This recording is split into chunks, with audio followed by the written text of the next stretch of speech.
Once upon a time, there lived a wealthy, handsome prince living in the city of Unjama. He was very wealthy from a very wealthy home. His father was the king of Unjama kingdom, and his mother the queen, a woman who adored her only son. Michael was not just handsome, but very humble, and all the ladies in Ujama kingdom wanted to have a taste of him. But Michael had actually dreamt of a lady who would love him for who he was and not what he had. But that was not possible because everybody in the kingdom knew who he was, and that was why they wanted him. And his parents were on his neck to get married. The mother, the queen, said, "My son Michael, you have to get married. You are our only son, the crown prince of Ujama kingdom. You have to get married. If you cannot find that woman yourself, let us get a pretty woman from this kingdom. They are all after you. Just pick one of them and bring her home. Yes, we are tired of waiting." Michael said, "Mom, that is the issue. They are all after me because they know what I have. They know who I am. I just want someone to love me for who I am and not for my material possession. Is that too much to ask?" The king interrupted. "Please, Michael, we are only giving you some time. If you cannot bring home that woman, that so-called woman who would love you for who you are, as you said, we would get a woman for you and you must marry her." Michael, seeing that the pressure from his parents were now getting out of hand, it became too much. He knew he had to do something. So one day, he summoned his parents to the city room. "Mom, Dad, I have something to discuss with you." His mother said, "What is it, my son? Have you found a wife?" "No, Mom, but I have a plan towards that. I want to relocate to a neighboring village, Ubinu, a poor village where no one knows me. I will disguise as a poor man to get my true love." At first, his parents kicked vehemently against it, but when he insisted, they had no choice but to allow him since they wanted him to get married at all costs. So before Michael traveled to Ubinu, he sent his guys to get him cheap clothes from the market. He left his hair unkempt. He wanted to look as poor as he could. So on that D-Day, while he was about to travel, he was looking so tattered that his parents were so angry to see their only son, the crown prince, looking so wretched and hungry. But since that was his plan, they allowed him to be. So Michael finally traveled. When he got to the village, he was looking so tattered, unkempt. He was looking so wretched that all the ladies he met, they were all mocking him. He finally summoned up the courage to speak to one. "Hello, ma'am. I'm a poor trader. I lost all I had and I wanted to settle in this small village to get myself back." But she said, "What is my business?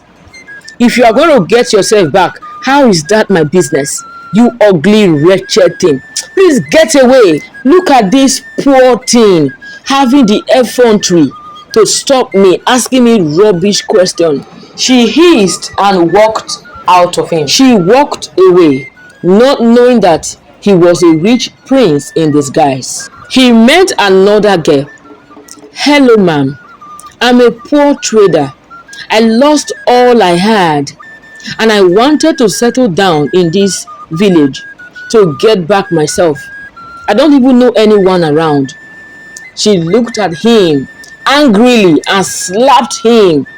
"How dare you stop me, you piece of trash, asking me stupid questions? Are you mad? Look at this smelling thing.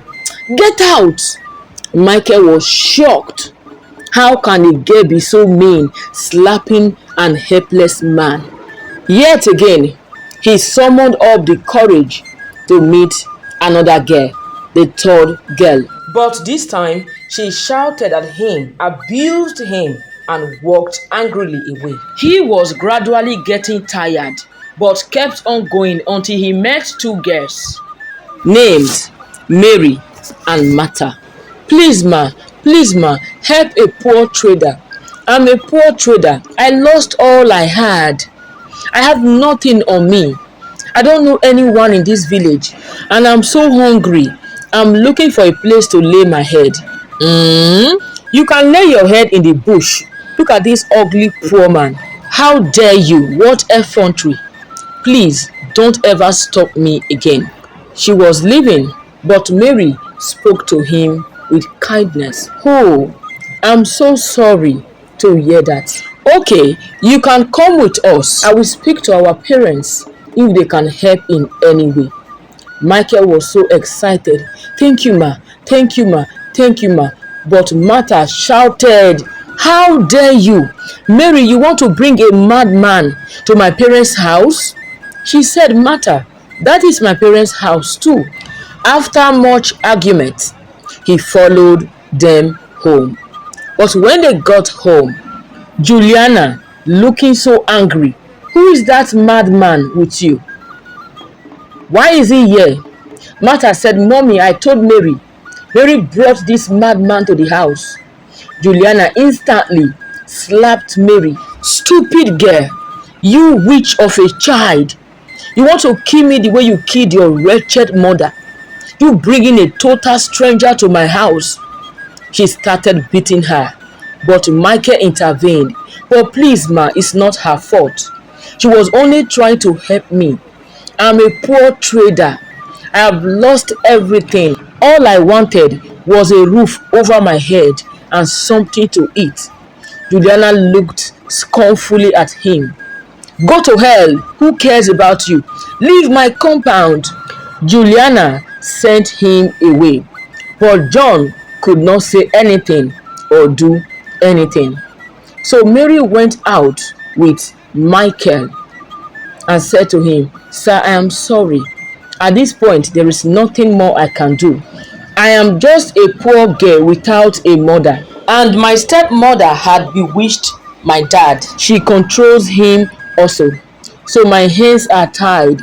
But give me a minute. Let me get inside and see what I can do. After some minutes, she ran out and gave him some money and followed him to an elder's house where he rented a small looking old hut. Mary said, Sir, please, you can as well manage this place for some time. Let me get home now and see if I can sneak out some food for you. But I'm not assuring you because if my stepmother catches me, I'm in trouble. Michael was so excited. Thank you so much. And please stop calling me sir. Call me Abande. My name is Abande. Mary said, okay, Abande. She went home and managed to bring some food for him to eat. From that day, they became very close. Mary would sneak out to visit him and bring food for him. Michael got so fond of her, they couldn't do without each other. They were always together. Mary would always sneak out with food for him. They go out together, and when they are out, many girls would laugh at them. Look at this fine girl with this dirty poor man. But Mary never listened to them until the news got to Juliana, Mary's stepmother. When Juliana heard, she was furious. In fact, she was so angry.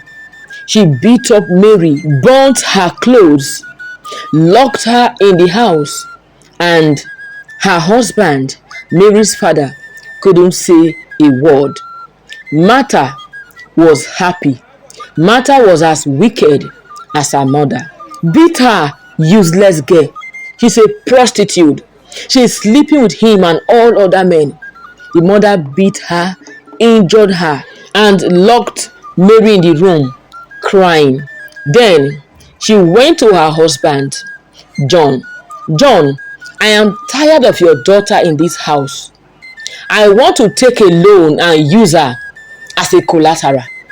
John was looking at her like a moron. Yes, I need money for something. A huge amount of money. There is a man who can lend me this money in Bandu village, but needs a collateral. I will take your daughter there to be his maid till whenever I can pay off the debt.